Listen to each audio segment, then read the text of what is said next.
Welcome to the Blockbusters and Birdwalks podcast. I am the curator, Garrett Chaffin-Quiray.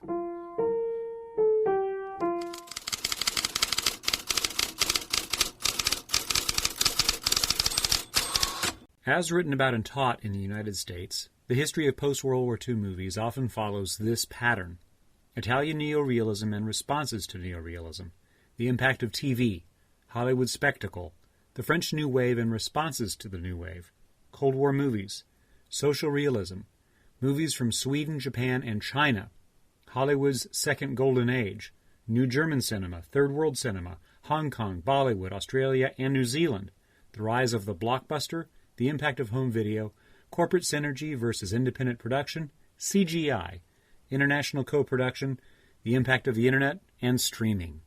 We might add to this movie-centric list other sociocultural experiences, including civil rights agitation, anti-colonial independence movements, gender and sexuality-based advocacy, various wars, several epidemics, and more than a handful of economic crises. Then, we might sprinkle in some famous and influential people, both inside and outside the arts, like Kennedy, Gandhi, Kubrick, Warhol, Lucas, Thatcher, Reagan, Beyoncé. Finally, we drill into specific movie titles and themes we're interested in exploring. Chapter 6 in this idiosyncratic survey of movie history, North by Northwest and Excitement.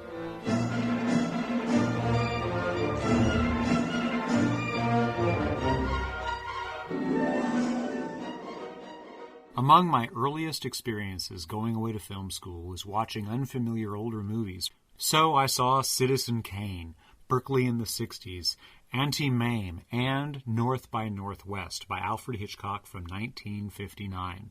At that time, I thought the movie was kind of clunky and something of a James Bond ripoff. The problem is I didn't realize its place in history before James Bond and its ilk, and the fact of its clunkiness has more to do with my perceptions of proper movie action and a lack of respect for all that this movie accomplished in the late 1950s. Let's remember a key idea that Alfred Hitchcock is often associated with, and that is the notion of a red herring. Which is to say, many of his movies, North by Northwest is a great object example, are centered on nonsense. There really is no reason to summarize the plot of the movie. In fact, the plot of the movie is just to make the engine go for set pieces of extraordinary excitement. A red herring, then, is the excuse that doesn't really matter to help a story unravel. So here goes. A quick summary of North by Northwest suggests it is about an ad man in New York City named Roger Thornhill. Roger Thornhill is twice divorced, has a very skilled personal assistant, and an overbearing mother who is dependent upon him at least somewhat for financial support. One evening after work, he meets some fellow admin for drinks and raises his hand when another man's name is called. This other man's name, George Kaplan, is in fact a placeholder. No such person named George Kaplan actually exists. He is a front for an intelligence agency the American government is using to sneak up upon some kind of ne'er-do-well doing bad things. The trouble is, thugs working for the bad guy, a fella named Van Damme, played by James Mason, mistake our guy, Roger Thornhill, for this George Kaplan and try to kill him. Thereafter, Roger Thornhill, in an effort to sort out why he was targeted for murder and who this George Kaplan is, causes him to continually show up wherever George Kaplan is supposed to be in order to run down Van Damme. Along the way, he meets Eve Kendall, and she is actually an intelligence agent hired by the U.S. government to get close to Van Damme and bring him down. And what is Van Damme really doing? We learn super late in the movie he seems to be transmitting film hidden in art objects to somebody because it has something to do with undermining the U.S. government. I've already said well more than is necessary. What you really need to understand here is that Roger Thornhill, played by Cary Grant, is a movie star playing a guy conscious of imagery who is unaware he's a patsy in a global conspiracy that he doesn't understand, and all he wants to do is save the girl, Eve Kendall, played by Ava Marie Saint. Even casual moviegoers of movie history may be aware of certain set pieces from North by Northwest. The main ones that come instantly to mind are a struggle on the literal face of Mount Rushmore's presidents sculpted in stone, a weird biplane shooting at and chasing Cary Grant as he runs through a cornfield, and a strange kind of a struggle and chase at the United Nations building in New York City. What do all of these things have in common, and why is it important that we single out Cary Grant's performance, and what's the value of all of these moving parts? Well, to put this into its context, let's remember that movies are and have always been an empathy machine. Movie makers understand that their work is a method for causing strangers who have a similar and shared experience with one another on purpose as they view on-screen art and entertainment. This is not casually done, and for anybody who has ever studied film history, even in a slight way, they may be aware that Alfred Hitchcock is one of the master tacticians of rehearsing a movie in his head, translating it into storyboards, and so making a movie itself is the least interesting thing in his whole life. Dreaming up interesting scenarios that allowed things to play out visually and orally, using music and sound effects, stars doing things, was the great fantasy of Hitchcock's life. This is important to realize because he did this so skillfully, he could know exactly when he would make a group of strangers, his audience, hiss and smile, look away from the screen and laugh, all on purpose exactly when he wanted us to feel certain things. The keystone of accomplishing this empathy machine is offering us, the audience, a sense of pleasure in exchange for our rapt attention staring up at the screen and enjoying the escapism into a wonderful adventure, in this case, North by Northwest. Hitchcock's pleasure is knowing he's manipulating us, causing us to have the feels and get away with telling this nonsense story that nonetheless captures some emotionally realistic excitement because of his casting choices, the set pieces that he designs, the props, and the odd turns of phrase that make this movie so pleasant to listen to and to watch. Also on the heels of this movie, we should recognize peak style. That is, the way that the Hollywood system in the late 1950s had shifted away from the classical style elements tied to classical Hollywood studios and was becoming a medium in which huge gobs of money were being poured into select topics led by marquee cast and crew members like Cary Grant and Alfred Hitchcock in an effort to deliberately grab audience attention and attract folks to auditorium spaces and have them leave their televisions at home to avoid the baseball diamond and otherwise continue to consume movies because movies offered them something they could not get elsewhere. Let me unpack one moment that's particularly stunning to me as I've watched this movie probably every 10 years since I was 18 years old. When we meet Cary Grant in this movie, he's fast-talking, he's suave, he's well-costumed, his hair is just so, his skin is bronzed, he has visual charm, and he oozes charisma. We see that oversized personality periodically reduced and transformed into something of a caricature, and he's in on the gag. Example. There comes a scene when our guy Roger Thornhill meets Eve Kendall on a train. She realizes he's in trouble and they begin a flirtation whereby she invites him back to her overnight car. Remember, this is very taboo. Unmarried people suggesting they're going to have a casual sexual relationship simply because it's fun couldn't be said as bluntly as I've just described it, but we're absolutely certain that's what's going on. And yet, there is a moment while he's stowed away in the bathroom so she can keep him concealed, where he goes through her shaving kit and discovers a very small razor, no bigger than one joint of his thumb. He holds this up and we see how little it is, and it points out how big his head is. That is, how big a star Cary Grant is, and how little these tools to maintain his stardom are, and the fact of his recognizing all of these traits mean that Hitchcock is making a joke at the expense of his lead actor that we can notice too, and all of us, audience members, Cary Grant, Hitchcock, can have a giggle all on purpose. That's by design. And that's a form of excitement that's very small stakes, no car chases, no gunshots, but still a commentary on the nature of Hollywood and of stardom right in the middle of this movie. But let's stay on this train for just a moment. There's a lot of winning repartee between Eve and Roger. I know, I look vaguely familiar. Yes. You feel you've seen me somewhere before. Mm-hmm. Funny how I have that effect on people. It's something about my face. It's a nice face. You think so? I wouldn't say it if I didn't. Oh, you're that type. What type? Honest. Not really. Good, because honest women frighten me. Why? I don't know. Somehow they seem to put me at a disadvantage. Because you're not honest with them? Exactly. Like that business about the 7 parking tickets? What I mean is, the moment I meet an attractive woman, I have to start pretending I've no desire to make love to her. What makes you think you have to conceal it? She might find the idea objectionable. Then again, she might not. Think how lucky I am to have been seated here. Well, luck had nothing to do with it. Fate? I tipped the steward $5 to seat you here if you should come in.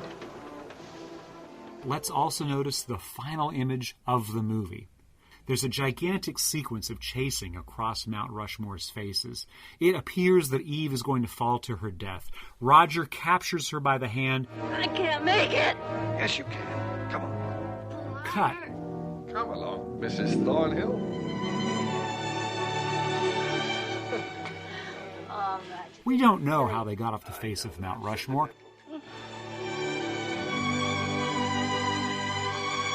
Cut. We watch the train go into a tunnel. The symbol here is intercourse. These images are right in front of us, but if we're not paying attention to what they are, what they mean, and what they suggest, we miss part of the fun.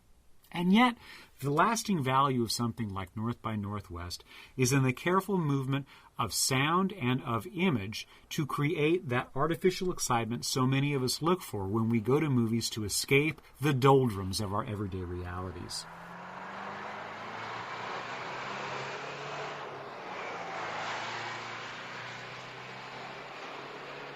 I want to unpack briefly the very famous scene of Roger Thornhill being chased by a biplane in a field.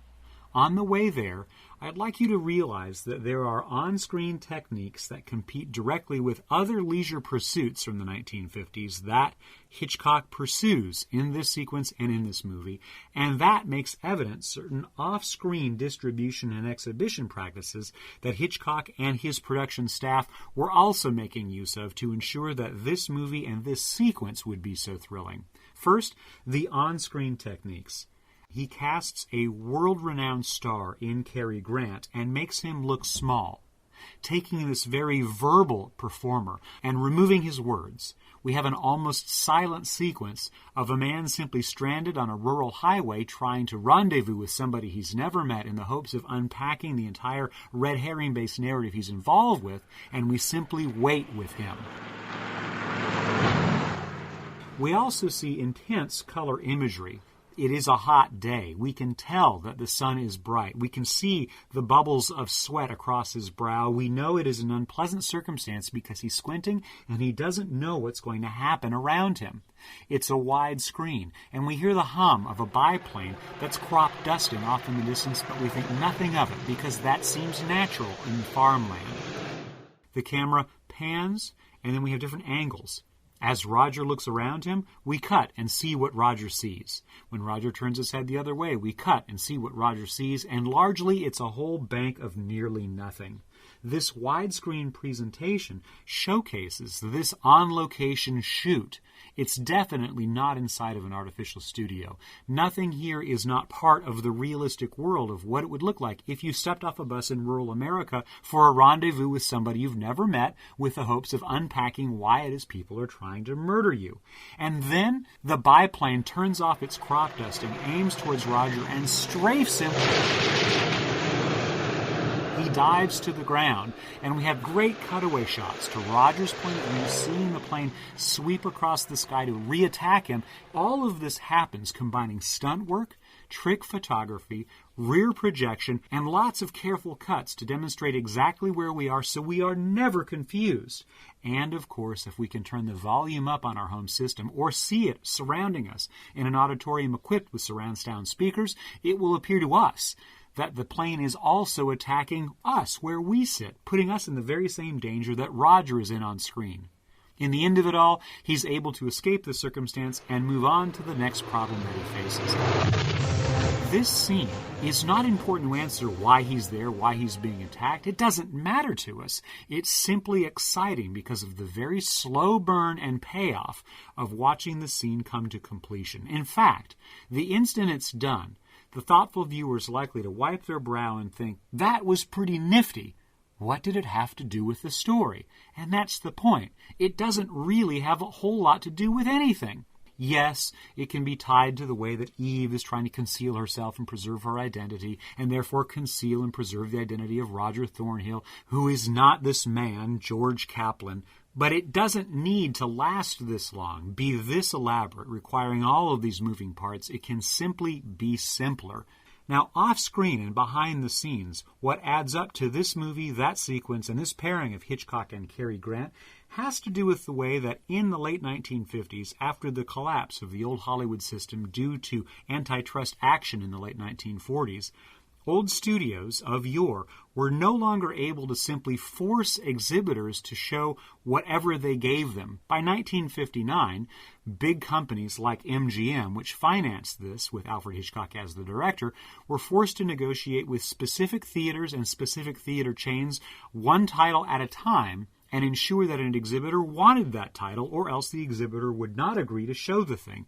Which means you bring to the table your very best, most exciting efforts to stimulate a home audience to leave their homes and go to the theater, which an exhibitor wants, because they can sell more popcorn. All of that's happening in the background, which lends itself to these kinds of gigantic spectacles we see in North by Northwest, where this guy, Roger Thornhill, migrates first from New York City, out to Long Island, back to New York City, then across the country, and so on, finally ending up on the face of Mount Rushmore, and then back into a train. This pursuit of interesting locales with interesting activities is meant to get people off their couches and into theater seats, because that's what exhibitors want to show, not boring stuff that won't drive any interest. We see that this is not an inexpensive offering. A movie like North by Northwest requires many ducats and lots of good professional help. So, in the group of crew members that helped Alfred Hitchcock realize this, he's drawing on a script written by Ernest Lehman, who at that point was an emerging superstar among screenwriters who would continue to have a lengthy and very well-celebrated career from that point forward. We see that he hires Robert Burks, a longtime contributor of his, to be the cinematographer. We see the editor, George Tomasini, another person in the Hitchcock wolf pack of great crew leads he'd been using for years. And perhaps above all, we hear the music of Bernard Herrmann.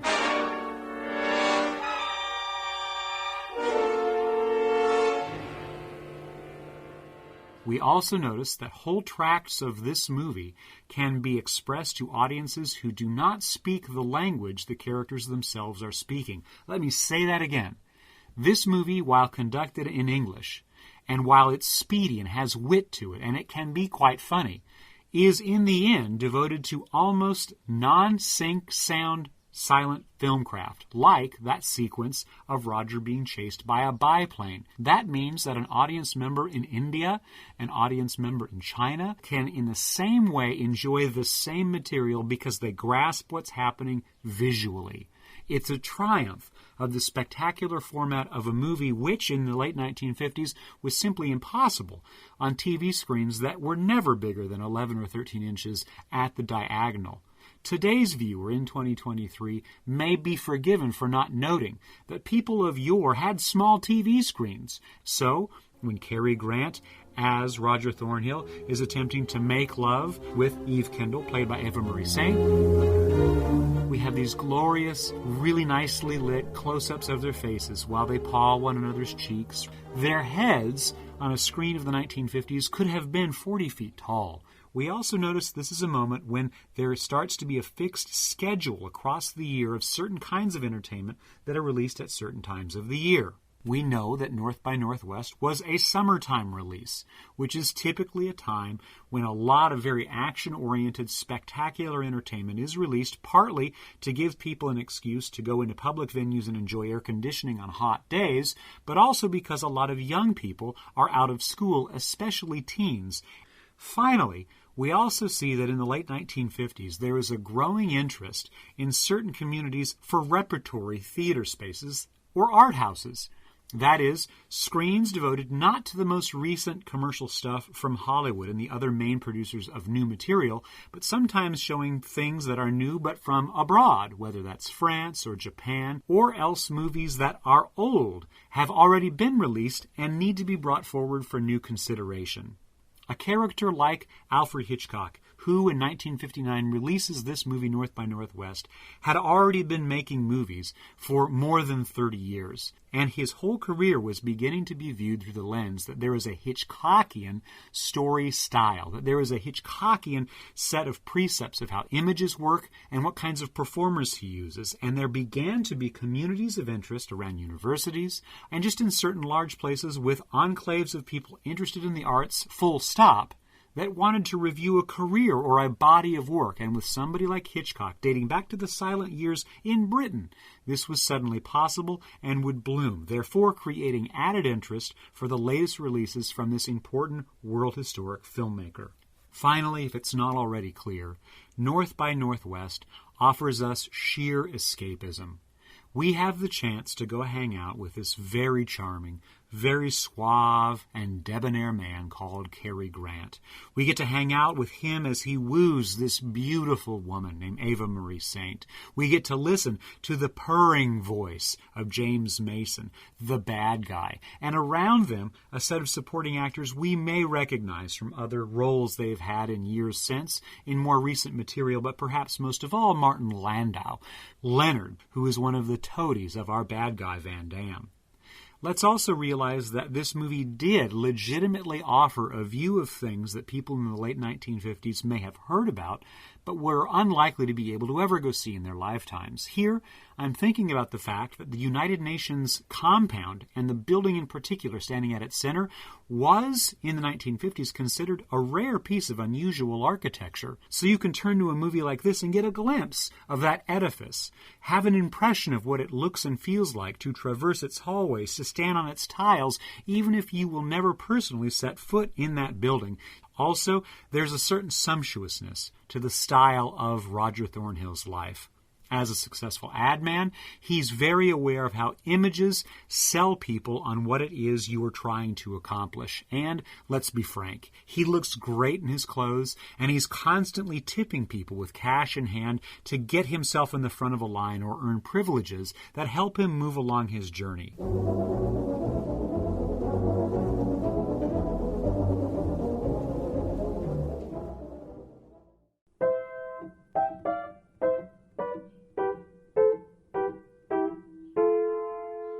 Thank you for listening to the Blockbusters and Birdwalks podcast.